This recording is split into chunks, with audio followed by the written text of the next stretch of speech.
Baik, Assalamualaikum warahmatullahi wabarakatuh.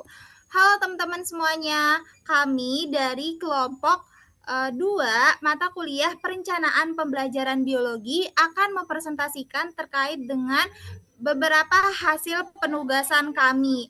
Nah, penugasannya itu meliputi 1, terdapat modul ajar, 2, terdapat bahan ajar, yang ketiga terdapat LKPD, yang keempat terdapat media pembelajaran, dan yang terakhir terdapat instrumen penilaian. Sebelumnya izinkan kami untuk memperkenalkan diri terlebih dahulu. Perkenalkan, nama saya Najwa Azahra bersama dengan keempat rekan saya lainnya.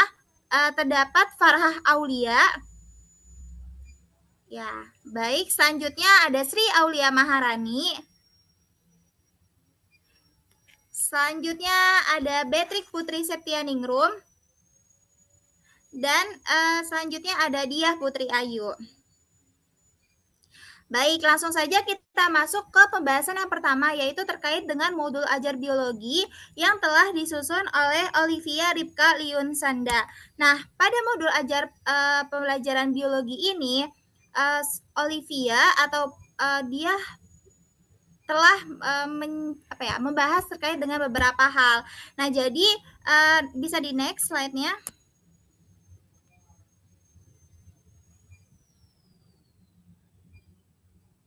Oke, nah bagian yang pertama itu terdapat komponen umum. Di komponen umum ini mencakup ada identitas penulis modul, ada sekolah, jenjang, mata pelajaran, kelas, materi, dan waktu alokasi. Kemudian di bawahnya terdapat capaian pembelajaran yang dimana menargetkan dalam menganalisis sistem organ dan menerapkan konsep biologi dalam kehidupan nyata. Selanjutnya ada profil pelajar Pancasila yang menekankan seperti berpikir kritis, gotong royong, mandiri, dan kreatif. Selanjutnya next. Ada kompetensi awal. Nah, di bagian kompetensi awal ini pada modul mencantumkan materi yang harus telah dipahami siswa sebelum masuk ke topik utama seperti pengetahuan tentang ciri makhluk hidup dan organ-organ pencernaan. Tersedia juga bentuk asesmen awal berupa kuis, diskusi, dan mind map. Nah, untuk target peserta didiknya itu ada kelas 11 reguler atau umum. Kemudian terkait dengan model dan metode pembelajaran yaitu menggunakan PBL, Problem Based Learning, yang dimana metodenya itu ada diskusi, tanya jawab, presentasi. Nah, selanjutnya ada sarana dan prasarana yang harus disiapkan. Bisa dilihat seperti itu ya, apa saja yang harus disiapkan. Ada laptop, LCD, alat tulis, papan tulis, dan sebagainya. Next. Kemudian ada persiapan sebelum pembelajaran, tentunya di situ dihimbau ya para pengajar harus mempersiapkan bahan ajar, membuat PowerPoint, kemudian membuat LKPD, dan membuat asesmen. Next. Nah, kemudian ada komponen inti yang dimana di situ ada tujuan pembelajaran. Nah, disampaikan bahwa pembelajaran itu bertujuan agar siswa bisa menganalisis struktur dan fungsi sistem pencernaan manusia serta mengaitkannya dengan kehidupan nyata. Misalnya memahami mengapa makanan berminyak bisa menyebabkan gangguan lambung. Nah, seperti itu. Lalu terdapat bagian pertanyaan pemantik nih, di mana sebagai contoh yaitu ada pertanyaan mengapa manusia bisa merasa lapar atau apa yang terjadi pada nasi setelah kita telan. Nah, itu nanti akan dijadikan sebagai pertanyaan pemantik. Next. Selanjutnya ada rencana kegiatan pembelajaran. Nah, diawali oleh pendahuluan selama 10 menit, ada salam, persepsi, dan penyampaian tujuan. Lalu ada kegiatan inti yang meliputi orientasi masalah dengan video, diskusi kelompok, penyelidikan, presentasi hasil, hingga evaluasi, dan ada penutup, yaitu berupa tes akhir, refleksi siswa, dan penutup. Selanjutnya ada bagian asesmen. Next. Nah, di asesmen ini terdiri dari asesmen diagnostik, ada formatif untuk pengetahuan, keterampilan, dan sikap dengan rubrik penilaian yang terstruktur dari skor 1 sampai 4. Next. Kemudian ada bagian rubrik refleksi dan tindak lanjut. Nah, ada refleksi dari sisi guru, siswa, dan guru. Bisa di next. Nah, di sini siswa mengevaluasi pemahamannya, sedangkan guru menilai keberhasilan pembelajaran dan strategi perbaikan. Next. Ada bagian pengayaan dan remedial. Nah, modul menyediakan kegiatan tambahan untuk siswa yang sudah tuntas dan strategi remedial seperti tutor sebaya atau pembelajaran ulang untuk siswa yang belum mencapai KKM. Next. Selanjutnya di modul ini ada glosariumnya. Nah, glosarium ini menjelaskan istilah-istilah penting seperti ventriculus, gerak peristaltik, hingga pepsin. Next, selanjutnya ada referensi digunakan oleh Olivia untuk menunjang informasinya, yaitu bisa mencakup dari buku, buku pemerintah, atau sumber daring. Kemudian ada bagian lampiran yang dimana berisi lembar asesmen, LKPD, bahan ajar, dan PowerPoint untuk mendukung kegiatan pembelajaran. Jadi kesimpulannya adalah modul ini disusun dengan sangat sistematis, mengintegrasikan pendekatan saintifik dan nilai-nilai karakter dalam pembelajaran. Tidak hanya menjelaskan materi, tapi juga mendorong siswa untuk berpikir kritis dan aplikatif. Cukup sekian presentasi yang dapat saya sampaikan. Selanjutnya akan dibahas oleh rekan saya berikutnya.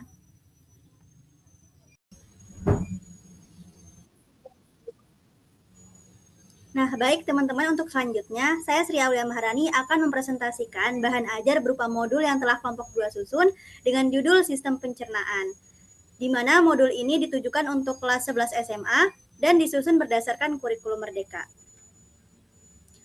Sebelumnya, pernah nggak sih kalian bertanya-tanya kenapa tubuh kita ini bisa mencerna makanan dengan begitu teratur?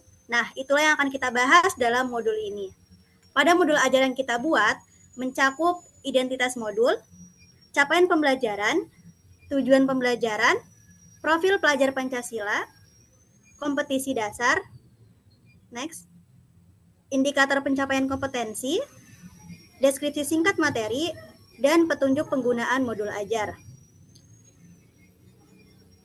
Sebelumnya, di tujuan pembelajaran, di modul ini bertujuan yang pertama untuk membantu siswa memahami struktur dan fungsi sistem pencernaan manusia, lalu menjelaskan bagaimana makanan diproses, diserap, dan dikeluarkan dari tubuh, serta mengenali berbagai gangguan pencernaan seperti gastritis, appendicitis, dan diare.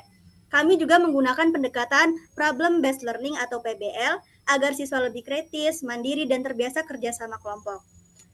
Kami juga dalam modul ini mengintegrasikan nilai-nilai profil pelajar Pancasila seperti gotong royong melalui kerja kelompok, kemandirian saat mencari informasi, kreativitas dalam menjawab tantangan, dan bernalar kritis saat menganalisis gangguan sistem pencernaan. Untuk isi modulnya, kami mencantumkan beberapa bagian materi utama. Yang pertama itu ada ciri-ciri makhluk hidup, seperti bernapas, makan, tumbuhan, dan berkembang biak. Lalu ada jenis jaringan tubuh manusia yang menyusun organ pencernaan. Ada jaringan epitel, next, jaringan otot, jaringan saraf, dan jaringan ikat. Next, kami juga ada materi tentang organ sistem pencernaan dari mulut hingga anus termasuk fungsinya masing-masing. Next, ada materi proses pencernaan mekanik dan kimiawi serta tahap penyerapan dan ekspresinya. Next, kami juga mencantumkan materi tentang gangguan sistem pencernaan seperti dispepsia, gastroenteritis, dan peritonitis. Setiap bagian disertai penjelasan visual, bahasa yang mudah dipahami, serta soal latihan di akhir untuk menguji pemahaman. Next, di bagian penilaian dan instrumen, penilaian lengkap yang mencakup pengetahuan atau kognitif, yang berisi soal pilihan ganda dan esai. Lalu yang kedua ada sikap, penilaian sikap atau afektif, yang mencakup kerjasama, tanggung jawab, dan disiplin saat diskusi atau praktikum. Lalu ada penilaian keterampilan atau psikomotorik, yang mencakup membuat laporan praktikum dengan penilaian rubrik yang jelas. Next, di bagian akhir, di halaman akhir modul ajar, terdapat daftar pustaka dengan beberapa referensi yang kami ambil dari sumber literatur internet, baik jurnal maupun artikel. Nah, kami berharap modul yang kami buat ini dapat membuat pembelajaran biologi lebih seru, relevan dengan kehidupan sehari-hari, dan membantu teman-teman memahami pentingnya menjaga sistem pencernaan kita. Baik, mungkin itu saja mengenai bahan ajar dari kelompok 2. Selanjutnya, pembahasan LKPD akan dibahas oleh rekan saya. Oke, selanjutnya saya Beatrix Putri Septianingrum yang akan mempresentasikan hasil LKPD tentang sistem pencernaan manusia. Oke, yang pertama, kegiatan dalam LKPD disusun secara bertahap, mulai dari identitas LKPD, tujuan pembelajaran, kompetensi dasar, petunjuk kerja, pengenalan materi, diskusi, pengisian tabel refleksi, tentang praktikum, sampai evaluasi dan refleksi. Oke, di pertemuan pertama ini, kami belajar tentang organ-organ sistem penyusun pencernaan, mulai dari mulut sampai dengan anus lengkap dengan fungsinya. Kami juga mempelajari urutan proses pencernaan makanan dan mengenal beberapa gangguan yang bisa terjadi seperti gastritis dan dispenia. Kegiatan ini dilakukan secara berkelompok, di mana kami membaca materi, mengisi tabel organ dan fungsinya, membuat rangkuman yang bergambar, lalu menyiapkan presentasi secara berkelompok, lalu mempresentasikannya di depan kelas. Pada pertemuan kedua, next, kami melakukan praktikum tentang menguji kandungan amilum dan lemak pada makanan. Kami menggunakan bahan sederhana seperti nasi dan pisang, lalu mengamati perubahan warna dan transpirasi. Pada pertemuan kedua ini, kami memahami bagaimana tubuh mencerna karbohidrat dan lemak melalui enzim-enzim tertentu. Jadi, melalui LKPD ini, kami bisa belajar teori sekaligus praktikum agar lebih memahami proses pencernaan yang ada di dalam tubuh kita.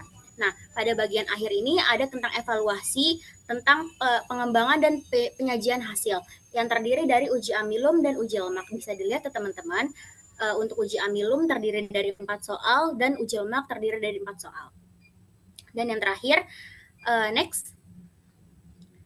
Yang terakhir ada refleksi umum dari praktikum pertama, dari pertemuan pertama dan pertemuan kedua ini digabung ya teman-teman, refleksi umumnya. Jadi LKPD ini memuat teori sekaligus praktikum agar yang membaca lebih memahami apa itu proses pencernaan yang terjadi dalam tubuh kita. Oke, sekian presentasi tentang LKPD. Semoga LKPD ini bisa bermanfaat untuk pembaca. Terima kasih.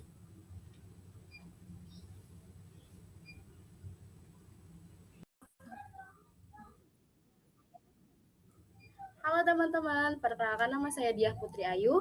Di sini saya akan menjelaskan mengenai media pembelajaran sistem pencernaan. Nah, di sini media pembelajaran yang teman-teman kelompok 2 buat itu ada 2. Nah, berikut yang pertama yaitu ada kayak mystery box kayak gitu. Next. Nah, di sini tuh di dalam itu ada isi-isinya. Terus next. Ya, yang pertama tuh proses pencernaan. Ya, di dalam tuh dimulai dari mulut, terus nanti diserap oleh usus. Next. Nah, di sini tuh ada organ-organnya, terus kayak fungsi-fungsinya. Di sini ada mulut, faring, kerongkongan, lambung, usus halus, usus besar, dan anus. Next. Nah, ini gambar-gambar organnya. Terus next. Nah, ini ada penyakit-penyakitnya, bisa dilihat. Next. Nah, di sini ada media pembelajaran yang kedua, itu kayak poster untuk praktikum uji kandungan zat makanan. Nah, tujuannya tuh untuk mengetahui kandungan karbohidrat, amilum, dan lemak pada makanan sehari-hari. Alat dan bahan yang digunakan, di sini ada bahan tuh ada nasi, pisang, keju, tepung, perkedel, dan gula pasir. Ya, kayak gitu ya teman-teman, bisa dilihat ada di sini. Terus alat-alatnya tuh ada sendok, pulpen, penggaris, korek. Terus reagennya tuh ada betadin. Diteteskan bahan dengan betadin, terus diamatin warnanya. Kalau biru kehitaman tuh berarti ada amilum. Terus uji lemak tuh diusapkan bahan di kertas buram, jika transparan berarti ada lemaknya. Mungkin seperti itu yang bisa saya sampaikan. Mungkin untuk selanjutnya akan dijelaskan oleh rekan saya. Oke, selanjutnya di sini saya akan menjelaskan tentang instrumen penilaian yang telah kelompok 2 susun. Nah, jadi penilaian instrumen ini untuk tentang sistem pencernaan. Yang pertama ini ada penilaian kognitif, yang kedua itu ada penilaian afektif, dan yang ketiga itu ada penilaian secara psikomotorik. Nah, yang pertama itu ada penilaian secara kognitif.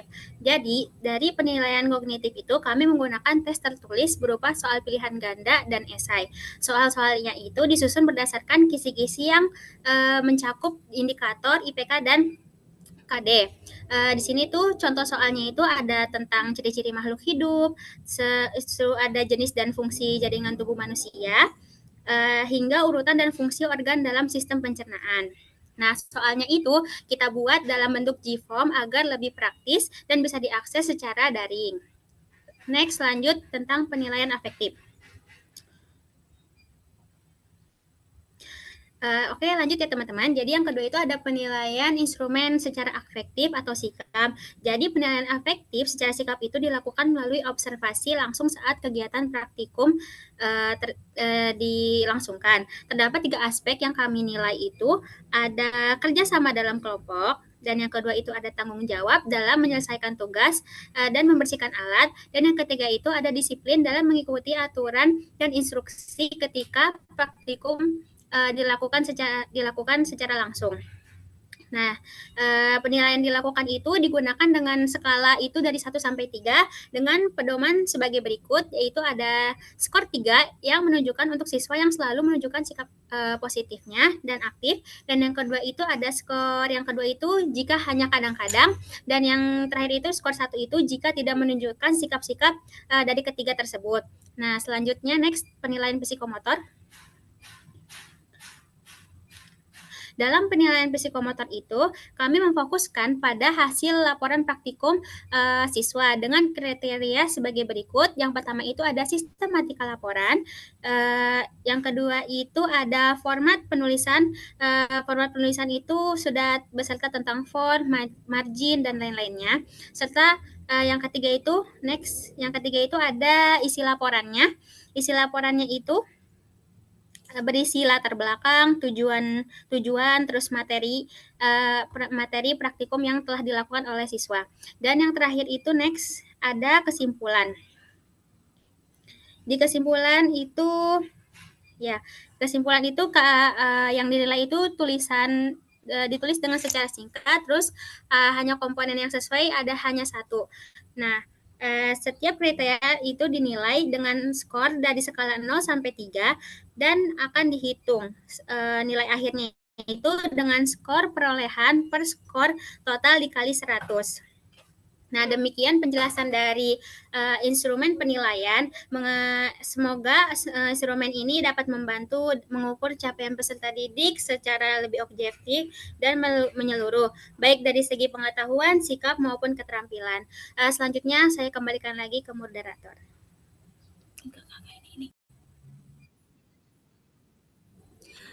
Baik, alhamdulillah sudah selesai semua presentasi yang telah kami sampaikan dari 5 penugasan tersebut. Semoga yang telah kami sampaikan tadi bisa dapat dipahami, dan apabila ada yang belum dipahami bisa dicek kembali pada file atau berkas yang telah kami unggah pada penugasan kami. Nah, jadi cukup sekian untuk semua yang telah kami sampaikan. Mohon maaf atas segala kesalahan dan kekurangannya. See you next time. Wassalamualaikum warahmatullahi wabarakatuh.